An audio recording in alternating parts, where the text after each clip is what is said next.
Speaking of which, could you maybe elaborate on, the backlash? I mean, that's putting it mildly. The persecution that you faced as a result of the work you did in Brazil, and the obvious question here is how this actually helped. I mean, not just going against the systemic corruption, but also in the case of Lula, because I kind of don't want to answer it for you, but I just want people to understand how big of a story this was, right? Because you in the beginning of the book, you talk about like how the Snowden thing was so big, you never thought you'd get another one, and then here it comes. So I really want people to understand how big of a thing this is as a whole in Brazil. And yeah, just first of all, like what kind of, besides the legal threats, there's tons of stuff you mentioned that happened to you and your family because of it. Yeah, so, Brazil is a country where political violence is very real. It's kind of like the US in the 60s.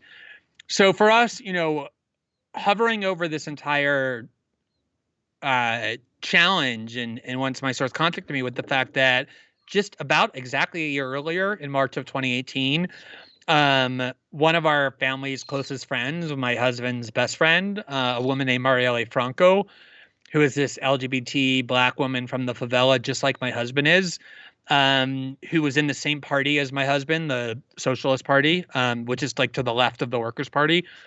Those two, Marielle and my husband David, got elected to the Rio de Janeiro City Council in 2016. They sat right next to each other every day. And it was amazing that they were, my husband was the first openly gay person ever to be elected to that body. Marielle wasn't out at the time as being LGBT. She came out subsequently, but she was like a single woman from the favela, a single mother at 19 who went back to school, like the kind of people who just never yield power. And Marielle, unlike David, who like just squeaked in to his seat, Marielle got this huge, enormous vote total. She became like a political phenomenon overnight. And, they had she became this like icon, this iconic figure. And in March of 2018, she went to this event about Black women moving political structures, and she was riding back home. Her driver was taking her home after the event in her car, and these two cars pulled up alongside of her, and in one of the cars were former military and police agents who are now part of this militia, and they opened the window and they pumped 14 bullets into her car. 4 went into her skull, killing her instantly. 3 went into the back of her driver, killing him instantly. And obviously that was, incredibly traumatic event for us, personally, but and politically and in every other way. And then right before, about 4 months before I got this source, what had happened was my husband ran for the Congress, the federal Congress, from the Rio de Janeiro City Council seat that he occupied, and he missed by one seat. He was kind of like the 4 people in his party won. He was in 5th, so he was kind of the alternate. We thought they were going to get 5, but there was a huge right-wing rave. But the one in front of him was this LGBT congressman who had been famous as a reality show winner. He won Big Brother Brazil, the biggest show in Brazil 10 years ago, as an openly gay man, which is a big deal in Brazil. Became a celebrity, ran for Congress. But he was the arch enemy of the Bolsonaro movement, which is really centered by and propelled by anti-LGBT animus. And he announced that rather than take a seat in Congress, he was going to flee the country with Bolsonaro because of death threats. Pictures of his front door, pictures of his mother's license plate had become so terrorizing that he could no longer take it psychologically. And so he fled Brazil, the only country he had ever lived in, before he took that seat. And when he did, it was David who automatically by law took his place. So the only openly gay congressman in Brazil that fled because of Bolsonaro, it got just by coincidence replaced by David, who became this huge figure in Brazil. It was a very dramatic event. He and Bolsonaro traded these really vicious insults on Twitter the week that it happened. So we were already in this negative spotlight from the perspective of the Bolsonaro movement, reporting as this openly gay couple with 2 adopted children. This nuclear family at a time when they were trying to depict, gay couples as these predators and threats and whatever. We were kind of a living negation of their propaganda and ideology. Yeah. And so within the first week of our reporting, starting on the 3rd or 4th day, there's this huge coordinated, well-financed fake news machine in Brazil that turned entirely on me. So every day, literally every day, at the top of the trending topics of Brazilian Twitter would be some hashtag asking for my deportation, or like it would be like Glenn in jail, arrest Glenn, deport Glenn. Every day, every single day, something like that. And the first week we got, I think, 12 or 13 death threats to our email and to our home, saying, we know where you live, we know your kids go to school. And so we had to institute a protocol where the government paid for David's security and the Intercept paid for mine, where we could only leave the house in armored vehicles of the kind that would have saved Marielle's life had she been in one. We couldn't leave without multiple armed guards. We still haven't left our house in 2 years almost without that protocol in place. They leaked that they were investigating us. They were investigating our finances. Every time I would go to a public event to speak, a lot of times it would get canceled because the event organizers were getting too many death threats and felt like they couldn't secure it. Other times I would have to speak in really bizarre precautions. Like one time I had to speak from an offshore boat to the audience on shore because they didn't want me to be on land. And there were a bunch of Bolsonaristas behind us shooting fireworks at the boat and set a banner in the crowd on fire. I got physically attacked once on the air, live on air, when I was debating this pro-Bolsonaro journalist right on the day before Lula was let out of prison. So it was, a lot of anger towards me because I was getting Lula out of prison, which had been there. So it was, an incredibly difficult and intense period of time. They're insulting your kids too. Like, I mean, what has that got to do with your work? Like, it's just. Yeah, I mean, actually that fight with that pro Bolsonaro journalist happened because I went to this very popular right-wing television program, because like in the US where I go on Fox, I believe in doing that. And right before I was on air, they were like, hey, we would like to put this journalist on the air with you, who he and I had a lot of animosity. And I said, that's fine.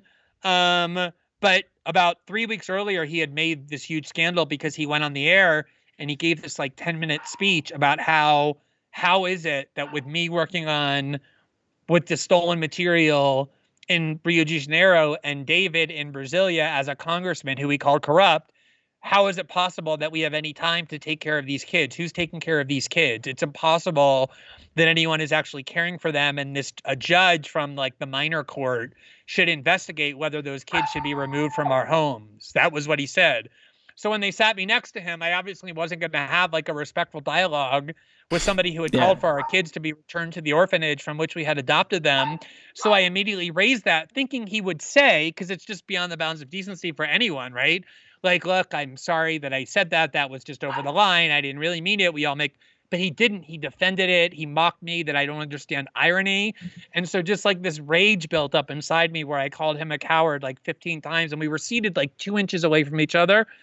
So that's when he tried physically attacking me. I blocked him. We stood up. He kind of hit my face a little bit. Then I took a big punch, and they went to a long commercial break. I mean, that guy is the embodiment of cowardly, honestly, and that's just pathetic.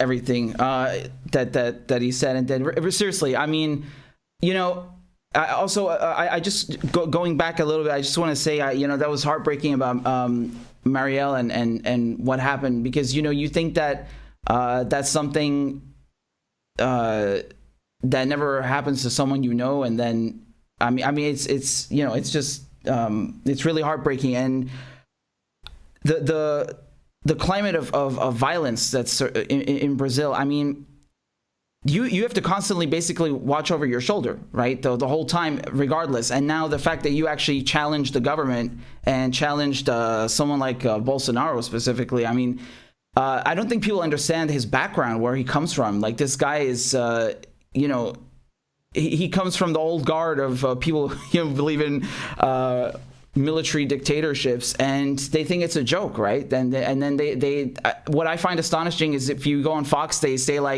oh, you're a fascist, but when you're challenging people like Bolsonaro, they're nowhere to be found, these people. And I wanted to ask you about that, if you think that term is thrown around too lightly in the U.S., because I went to school with people whose grandparents, whose relatives were killed in the Holocaust. I grew up in Vienna, and Mauthausen concentration camp was like 1 hour, 2 hours away. So I grew up with an extremely clear idea of what fascism is, what Nazism is. And then I see people in the United States and even in the UK, they just throw around that term for anything they don't like. And it's just like, I don't know, I think it's politically illiterate and it's historically illiterate, and it's just, I don't know. It's offensive. It's offensive. I remember when, coddled, cloistered, wealthy, liberals like Neera Tanden and, a bunch of like Washington think tank people adopted the phrase resistance for themselves, which like comes from the French underground that actually fought Nazi occupation of Vichy France with like weapons and an underground network where their lives were risked every single day.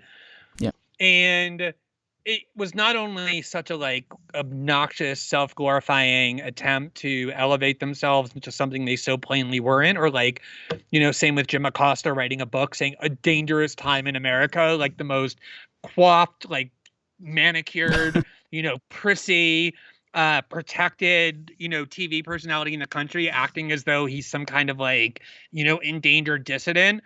But, it is, as you say, so historically ignorant. And it's always why I found so objectionable the effort to equate Trump and Bolsonaro, because unlike the United States, which is a 235-year-old democracy and that has incredibly powerful institutions to preserve the status quo, as we saw, Trump was basically unable to do anything in terms of incursions into democratic institutions, whereas Brazil is a country similar to what we were describing earlier, that was the victim of a 1964 CIA-engineered coup, where the CIA worked with right-wing generals to overthrow the center-left elected government in 1964 and installed a brutal military dictatorship that ruled the country for 21 years until 1985.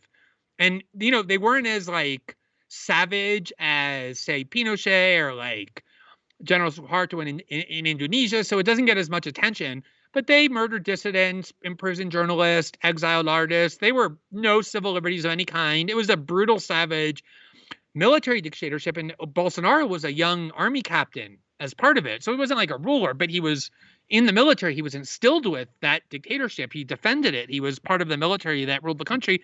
And he has been saying for the last 30 years, as a congressman from Rio de Janeiro, kind of on the fringes of political life, I believe that the military dictatorship is a superior form of government to this democracy that we have now. I think Brazil was better off in the 70s and 80s than it has been since redemocratization. And he has this iconic interview that brought him a lot of attention in the media for the first time, where he said, if I'm ever elected president, the first thing I would do is close the Congress. The next thing I would do is close the courts. And it's not like he ever changed that or renounced that. It became like that's who he is. Yeah. And on top of that, like that militia that I alluded to earlier, the group of former police and military officers that run Brazil in the most like barbaric, savage way. They make the mafia look like Gandhi.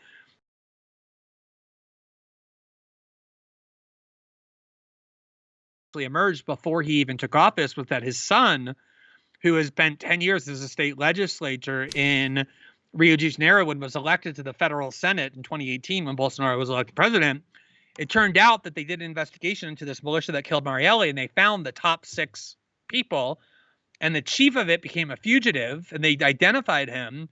And as it turns out, his mother and his wife were employed by Bolsonaro's son in the Rio state legislature for 10 years. Obviously, they didn't go and do any work. It was just a, ghost job. They just got paid because the Bolsonaro family is so closely linked to this militia. So, it's one of the reasons why I have so much contempt for the kind of whiny petulance of American journalists. Like if you post a tweet criticizing a journalist article, you get accused of like harassing her or bullying him or what real journalism is about is like you go to war zones, you confront, like authoritarian security states like the NSA or dictatorial tyrannical regimes that are violent and barbaric like the Bolsonaro government. Getting a mean tweet about your article is not actually harassment to anyone but the most like pitifully coddled, and self-absorbed figures. But that, of course, is the entitlement syndrome that shapes American media and increasingly the broader American culture.